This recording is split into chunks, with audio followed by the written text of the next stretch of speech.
Hello, and welcome back to Hannah's Cozy Tales. Thanks for joining me today.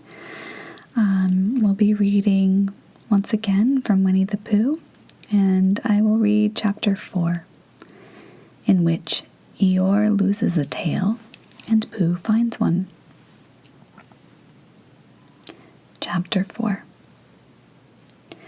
The old gray donkey, Eeyore, stood by himself in a thistly corner of the forest, his front feet well apart, his head on one side, and thought about things. Sometimes he thought sadly to himself, "Why?" And sometimes he thought, "Wherefore?" And sometimes he thought, "Inasmuch as which?" And sometimes he didn't quite know what he was thinking about. So, when Winnie the Pooh came stumping along, Eeyore was very glad to be able to stop thinking for a little, in order to say, "How do you do?" in a gloomy manner to him. "And how are you?" said Winnie the Pooh. Eeyore shook his head from side to side. "Not very how," he said. "I don't seem to have felt at all how for a long time." "Dear, dear," said Pooh. "I'm sorry about that. Let's have a look at you." So Eeyore stood there, gazing sadly at the ground, and Winnie the Pooh walked all around him once. "Why, what's happened to your tail?" he said in surprise. "What has happened to it?" said Eeyore. "It isn't there." "Are you sure?"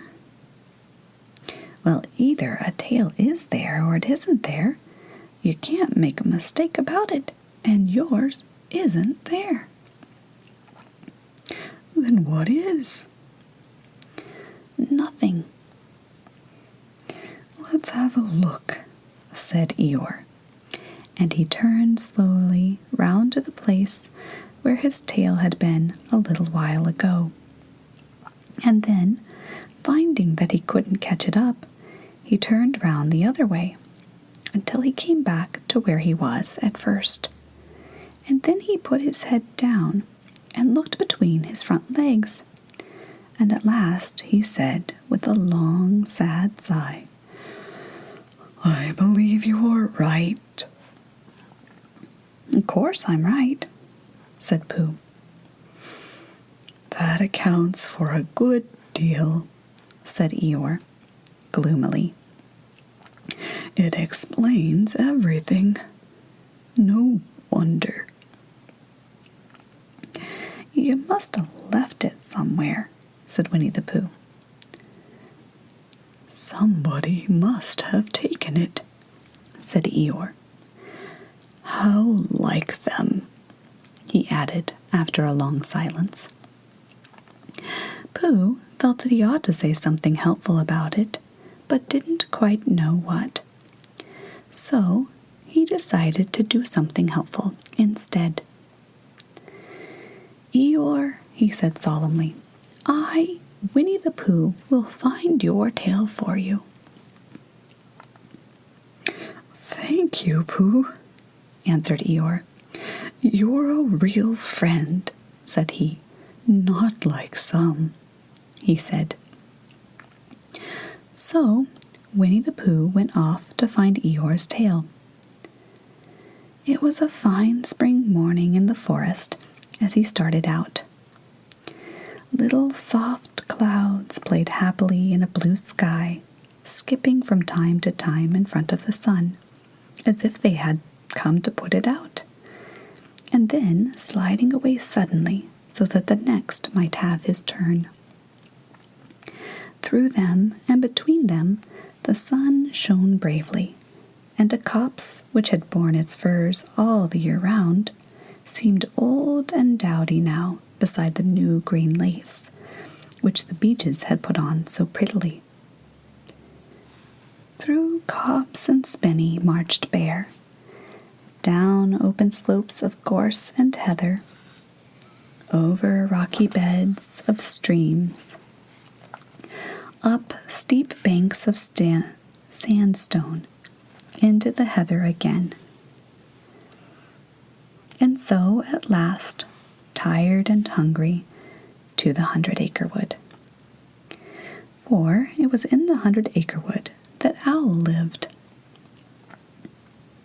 "And if anyone knows anything about anything," said Bear to himself, "it's Owl, who knows something about something," he said. "Or my name's not Winnie the Pooh," he said. "Which it is," he added. "So there you are." Owl lived at the Chestnuts, an old-world residence of great charm, which was grander than anybody else's. Or so seemed to Bear, because it had both a knocker and a bell pull. Underneath the knocker there was a notice which said, "Please ring if answer is required." Underneath the bell pull there was a notice which said, "Please knock if answer is not required." These notices had been written by Christopher Robin, who was the only one in the forest who could spell. For Owl, wise though he was in many ways, able to read and write and spell his own name, W-O-L, yet somehow went all to pieces over delicate words like measles and buttered toast.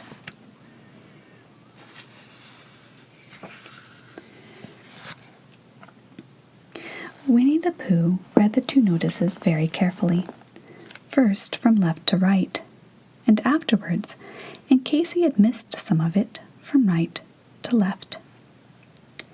Then, to make quite sure, he knocked and pulled the knocker, and he pulled and knocked the bell rope.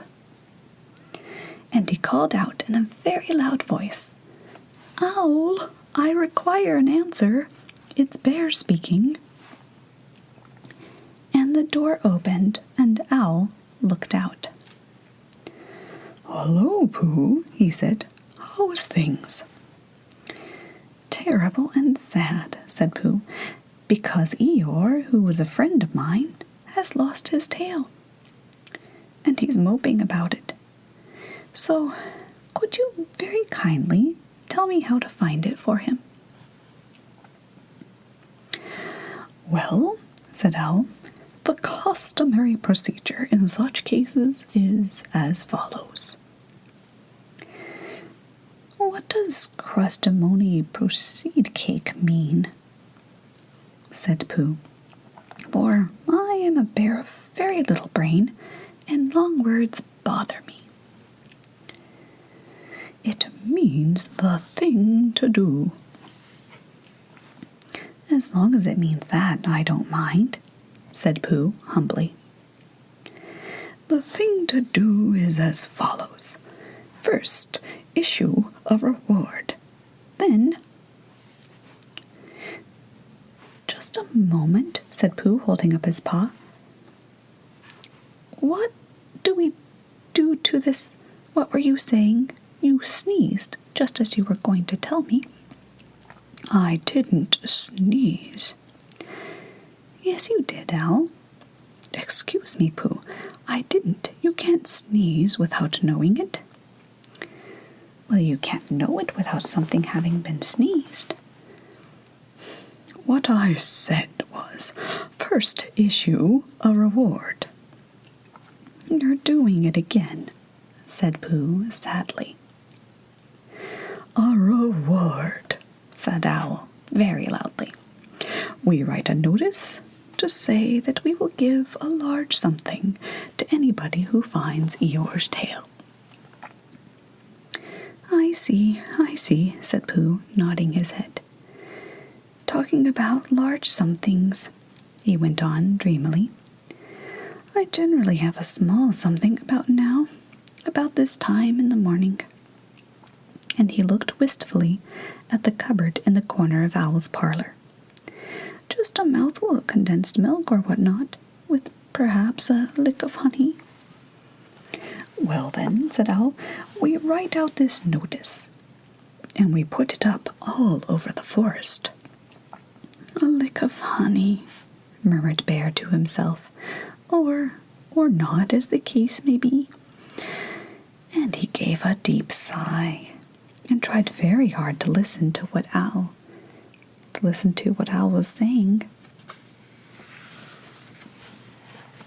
But Owl went on and on, using longer and longer words, until at last he came back to where he started. And he explained that the person to write out this notice was Christopher Robin. "It was he who wrote the ones on my front door for me.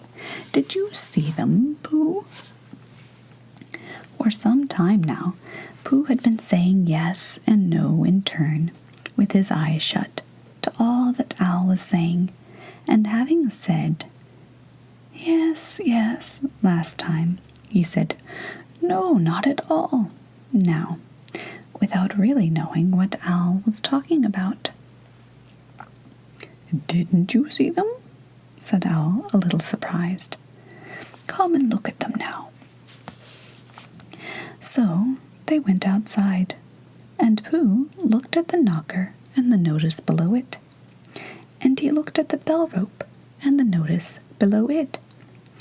And the more he looked at the bell rope, the more he felt that he had seen something like it somewhere else, sometime before. "Handsome bell rope, isn't it?" said Owl. Pooh nodded. It reminds me of something," he said, "but I can't think what. Where did you get it?" "I just came across it in the forest. It was hanging over a bush, and I thought at first somebody lived there. So I rang it, and nothing happened. And then I rang it again, and very loudly, and it came off in my hand. And as nobody seemed to want it, I took it home, and—" "Owl," said Pooh solemnly, "you made a mistake. Somebody did want it." "Who?" "Eeyore. My dear friend Eeyore. He was very fond of it." "Fond of it?" "Attached to it," said Winnie the Pooh, sadly. So with these words, he unhooked it and carried it back to Eeyore. And when Christopher Robin had nailed it on in its right place again, Eeyore frisked about the forest, waving his tail so happily that Winnie the Pooh came over all funny and had to hurry home for a little snack of something to sustain him. And wiping his mouth, half an hour afterwards, he sang to himself proudly. "Who found the tail?" "I," said Pooh, "at 1:45. Only it was 11:15, really. "I found the tail." And that's the end of chapter 4. What a happy ending. Finally, Eeyore has his tail, and what started as a gloomy day is no longer that way. Thanks for listening. I look forward to seeing you next time on Hannah's Cozy Tales.